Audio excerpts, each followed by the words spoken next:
Lele, da li si bre normalan, dečko? Ma šta radiš bre ti toj? Ko radim?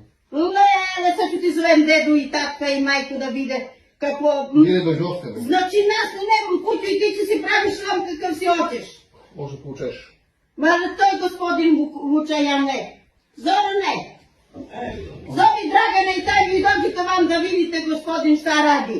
Ovo nije normalan dečko da ti ja tebe kažem.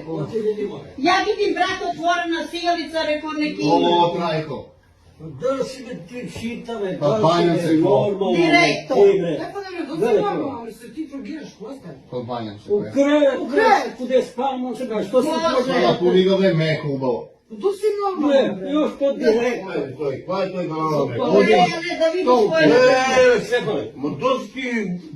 Ma ne uživa malo u životu ve. Ti se napio. Bože, Ti se Bože. napio. Ma ne Još sad ja. kod Gorki lis pije gospodin. Gorki lis bre. Ovaj se napio. Daj da vam be. Ma tu si normalno, bre, pa se u krevet. Ma to se bavlja, bre, jel imaš kupatilo, bre? Jesi normalan ti, Pa kaži? ovdje Puši uživa. tompus, puši, bre. Puši A vidi ja ne... Gospodin puši, topus, pije gorki list. Ej, Stefane, molim te, ne prestaniš više da si guši. Čekaj, Ne kako sam vi... mislio, što ste vi došli nenajavljeno? Pa došli smo da vidimo ko rabodiš gospodine. Bože.